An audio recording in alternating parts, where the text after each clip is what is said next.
अस्सलाम वालेकुम, मैं हूं दिल इम्तियाज़ और आप देख रहे हैं तख्ती ऑनलाइन। जहां आर्टिफिशियल इंटेलिजेंस मुख्तलिफ शोबों को बदलने जा रही है, वहां डॉक्टर भी इससे मुतासर हुए बगैर नहीं रह सकेंगे। इसलिए हमारे पास दो ऑप्शन होंगे। एक ऑप्शन ये होगा कि हम आर्टिफिशियल इंटेलिजेंस को बिल्कुल नज़रअंदाज कर दें और अपने ही तरीकों को मुस्तकबिल में लेकर जाएं। मैं आपको इस वीडियो सीरीज़ में यही बताने की कोशिश कर रहा हूँ कि ऐसे तरीके चल नहीं सकेंगे, क्योंकि इस वीडियो में भी आप देखेंगे आर्टिफिशियल इंटेलिजेंस किस तरीके से डॉक्टरों को पीछे छोड़ देगी। और दूसरा तबका डॉक्टरों का वो होगा जो आर्टिफिशियल इंटेलिजेंस से काम लेगा, उससे मदद लेगा, उसको अपने साथ रखेगा। और यही वो तबका होगा जो कि आगे बहुत ज़्यादा तेज़ी से तरक्की करेगा। इसलिए हमारे लिए ज़रूरी है कि हम आर्टिफिशियल इंटेलिजेंस के बारे में ना सिर्फ जानें, बल्कि इस किस्म की वीडियो से आपको बताने का मकसद भी यही है कि किस तरीके से आर्टिफिशियल इंटेलिजेंस डायग्नोसिस को और उसके अलावा मेडिकेशन को बदल रही है। मैं आपको लेकर चलता हूँ आर्टिफिशियल इंटेलिजेंस की तरफ। जब आर्टिफिशियल इंटेलिजेंस में 2011 के बाद एकदम बूम आया, और उसकी वजह डीप न्यूरल नेटवर्क्स थे। डीप न्यूरल नेटवर्क्स ने ऐसी इंटेलिजेंस दिखाना शुरू कर दी जो कि इंसान कभी सोच भी शायद नहीं सकता था। बीच में एक ऐसा वक्त आया था 2000 से 2010 तक, जब आर्टिफिशियल इंटेलिजेंस का नाम भी नहीं दिया जाता था, क्योंकि आर्टिफिशियल इंटेलिजेंस बहुत पीछे चली गई थी। लेकिन फिर डॉक्टर जेफरी हिंटन ने कुछ ऐसे एल्गोरिदम्स दिए जिनके ज़रिए आर्टिफिशियल इंटेलिजेंस में जान पड़ी और वो बड़ी तेज़ी से बढ़ना शुरू हुई। हमने डीप न्यूरल नेटवर्क्स के ज़रिए बहुत से एल्गोरिदम्स बनाए और उनको फर्दर इम्प्रूव करते गए। लेकिन अब जबकि हमारे पास चैट जीपीटी और गूगल जेमिनी आ चुका है, तो हम जानते हैं कि न्यूरल नेटवर्क से भी बढ़कर अब हम ट्रांसफॉर्मर मॉडल की तरफ जा रहे हैं। ट्रांसफॉर्मर मॉडल ना सिर्फ टेक्स्ट, वीडियो और इमेजेस में हमारी मदद कर रहे हैं, बल्कि अब मेडिसिन में भी, इंजीनियरिंग में, हर शोबे में ये मॉडल्स हमारी मदद करने के लिए तैयार हैं और हमें इनसे मदद लेनी पड़ेगी। जितने भी ट्रांसफॉर्मर मॉडल इस वक्त हमारे पास मौजूद हैं, अब उनमें वीडियो की कैटेगरी भी आ चुकी है। पहले वो लैंग्वेज को समझते थे और लैंग्वेज में अपनी जवाबात को एक्सप्रेस कर सकते थे। फिर इमेज की कैपेबिलिटी आई, उन्होंने इमेज को पढ़ना सीखा और इमेज की जनरेशन करना सीखी। लेकिन अब सोरा के आने के बाद वीडियो को भी देखा जा सकता है और वीडियो को मॉडिफाई भी किया जा सकता है। फ्यूचर में वीडियो बनाकर भी हमें दी जाएगी और सोरा ने इसे कर दिखाया है। तो ट्रांसफॉर्मर मॉडल्स बहुत तेज़ी से तरक्की कर रहे हैं, और यही तरक्की मैं आपको इस ग्राफ में दिखा रहा हूँ, जहाँ पर आप देख सकते हैं कि किस तरीके से न्यूरल नेटवर्क्स और एआई ने तरक्की की। वर्टिकल साइड पर आपको कनेक्शंस नज़र आ रहे हैं कि कितने ज़्यादा कनेक्शन किसी भी एल्गोरिदम में या मॉडल में यूज़ हो रहे हैं। तो अगर आप सबसे ऊपर देखें तो आपको नज़र आएगा चैट जीपीटी, और चैट जीपीटी इस वक्त 1 ट्रिलियन कनेक्शंस के साथ हमें वो इंटेलिजेंस दिखा रहा है जो कि हम रोज़मर्रा की ज़िंदगी में इस्तेमाल कर रहे हैं। लेकिन आपके लिए हैरानी की बात ये होगी कि इंसान के दिमाग में 100 ट्रिलियन से ज़्यादा कनेक्शंस मौजूद होते हैं या पैरामीटर्स होते हैं जिन्हें वो प्रोसेस कर रहा होता है। तो अभी भी चैट जीपीटी कनेक्टिविटी में इंसान के दिमाग से बहुत ज़्यादा पीछे है, लेकिन कुछ चीज़ों में ये हमसे बहुत ज़्यादा बेहतर कर सकता है। अगर हम आज के एआई मॉडल्स को देखें तो इस वक्त 24,000 जीपीयूस पर मुश्तमिल, ग्राफिक प्रोसेसिंग यूनिट पर मुश्तमिल ये मॉड्यूल्स हैं, जिनकी जो प्रोसेसिंग स्पीड है वो 10 टू रेज़ पावर 25 फ्लॉप्स हैं। 45 जीबी डेटा पर इनकी ट्रेनिंग होती है, 45 जीबी डेटा पर, और सेल्फ सुपरवाइज्ड लर्निंग की जाती है। तो ये मोटा मोटा एक स्पेसिफिकेशंस है, मोटी मोटी, जो कि हमें आज के एआई मॉडल्स के बारे में बताता है।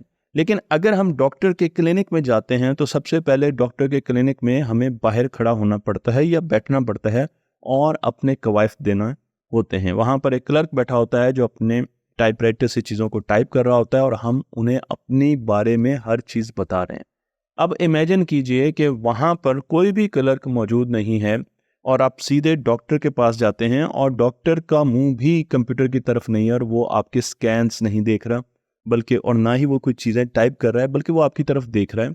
और चैट जीपीटी, गूगल जेमिनी या दूसरे ऐसे एआई मॉडल्स आपकी बातों को ना सिर्फ सुन रहे हैं, बल्कि उनके पास आपका सारा रिकॉर्ड है।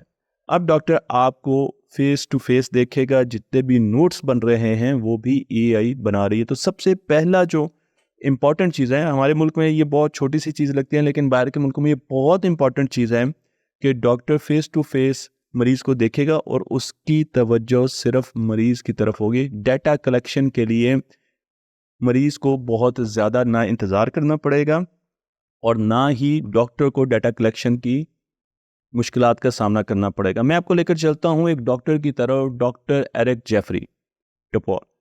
अमेरिकन कार्डियोलॉजिस्ट हैं, साइंटिस्ट हैं, ऑथर हैं। इन्होंने बहुत से पेपर पब्लिश किए हैं। रिसेंटली नेचर में इन्होंने पेपर पब्लिश किया है और इस पेपर में इन्होंने बताया है कि इन्होंने आँखों से बहुत सी ऐसी बीमारियों का पता चलाया है जो कि पहले कभी भी हम आँखों के स्कैन से नहीं चला सकते थे। इस काम के लिए इन्होंने एक एआई मॉडल को ट्रेन किया और उस मॉडल को ट्रेन किया सुपरवाइज्ड लर्निंग पर। 1.6 मिलियन रेटिना के इमेजेस दिए, यानी तकरीबन 16 लाख आंखों के इमेजेस दिए जो पूरी दुनिया में इन्होंने कलेक्ट किए और उनके साथ उनको लेबल किया गया था। और फिर उस पर ट्रेनिंग दी गई, सुपरवाइज लर्निंग करवाई गई, सेल्फ सुपरवाइज लर्निंग करवाई गई इस एआई मॉडल को। और इससे बताया गया कि जब इस किस्म का इमेज था तो इस आदमी को ये बीमारियां थी, इस किस्म का इमेज था आंख का तो ये बीमारियां थी। और फिर उस एआई मॉडल ने बताना शुरू कर दिया कि इमेज देखकर कि इस इंसान को आंख की ये बीमारी है, इसे हार्ट अटैक हो सकता है, इसका हार्ट फेलियर हो सकता है, इसे स्ट्रोक आ सकता है, इसे दिमाग की बीमारियां हो सकती है, पार्किंसन डिजीज़ हो सकती है। उसने बहुत सी ऐसी बीमारियों के बारे में बताना शुरू कर दिया जो हम एक आंख के स्कैन से नहीं देख सकते। मज़े की बात यह है कि ये सॉफ्टवेयर ओपन सोर्स है और ओपन सोर्स का होना इस अम्र की दलील है कि इसे कोई भी इस्तेमाल कर सकता है। आप भी इस्तेमाल कर सकते हैं, मैं भी इस डेटाबेस को इस्तेमाल कर सकता हूँ, बाकी डॉक्टर्स भी इस्तेमाल कर सकते हैं और जो प्रोग्रामर्स हैं वो इसे यूज़ करके इस मॉडल को और ज़्यादा बेहतर कर सकते हैं।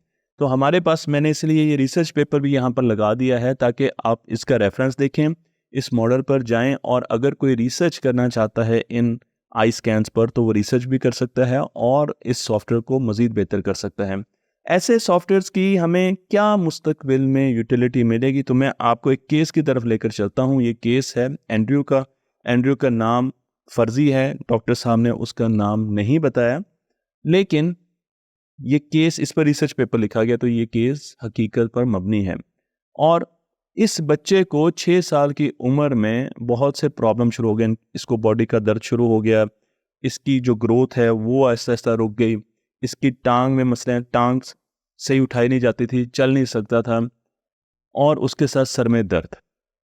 ये इसके सिम्टम्स थे। इसने मुख्तलिफ डॉक्टर्स को अपने सिम्टम्स दिखाए, 17 डॉक्टर्स को, ये रिसर्च पेपर कहता है कि इसने अपने सिम्टम्स दिखाए। 3 साल तक ये डॉक्टरों के पास जाता रहा लेकिन इसे शफा ना मिल सकी।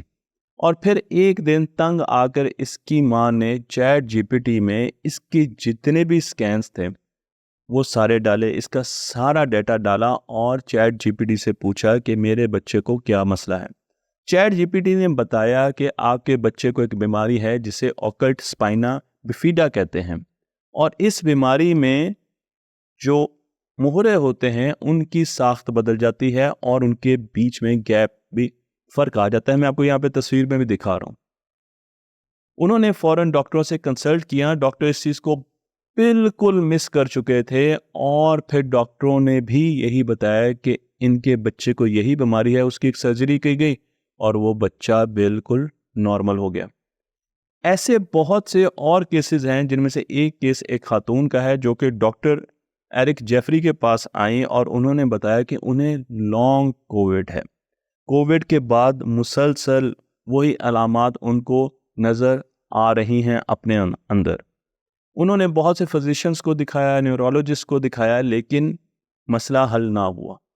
और फिर एक दिन, अब वो ये कहानी सुना रहे हैं डॉक्टर एरिक जेफरी को, फिर एक दिन उसकी बहन ने, मरीज़ा की बहन ने अपने बहन के तमाम इमेजेस और तमाम डेटा चैट जीपीटी को दे दिया और चैट जीपीटी ने फौरन बताया कि इन्हें लॉन्ग कोविड नहीं है, बल्कि इन्हें एक बीमारी है दिमाग की जिन्हें लिम्बिक इंसेफेलाइटिस कहा जाता है। और इसमें लिम्बिक दिमाग में, हमारे दिमाग के मेजर 3 हिस्से होते हैं, सर्वाइवल ब्रेन, प्राइमल ब्रेन, फिर लिम्बिक ब्रेन और फिर कॉर्टेक्स।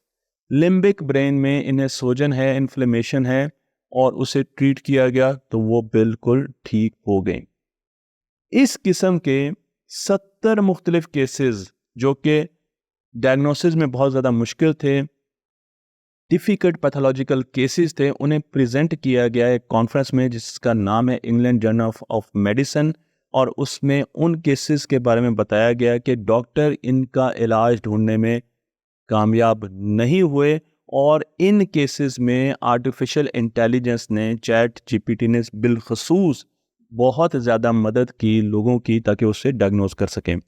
अब मैं आपको ये नहीं कह रहा कि आप घर बैठे अपनी हर बीमारी का इलाज चैट जीपीटी से पूछना शुरू कर दें।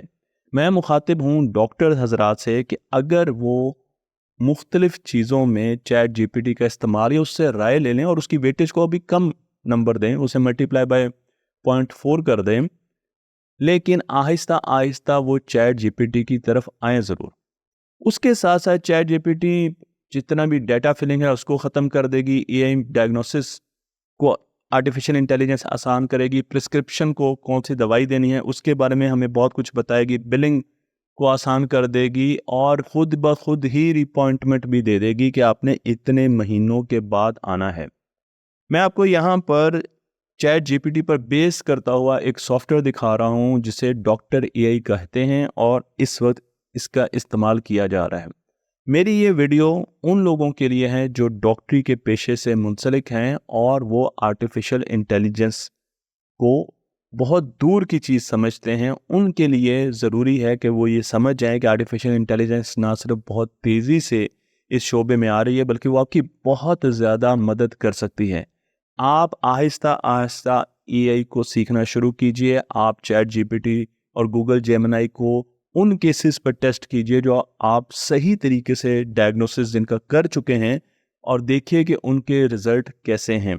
मुस्तकबिल में आर्टिफिशियल इंटेलिजेंस का सहारा हर डॉक्टर को लेना होगा, चाहे वो सर्जरी हो या वो डायग्नोसिस हो, और उसके लिए हमें अभी से तैयारी करनी चाहिए। मुझे उम्मीद है कि ये सीरीज़ आपको पसंद आई होगी। ये सीरीज़ इसीलिए बनाई गई कि हम आपको मुस्तकबिल के बारे में बता दें और हम आपको बता दें कि किस तरीके से एआई मुस्तकबिल को संवारने के लिए हमारी तरफ आ रही है। तख्ते ऑनलाइन को लाइक कीजिए, शेयर कीजिए और इस इल्म को दूसरों तक पहुंचा दीजिए।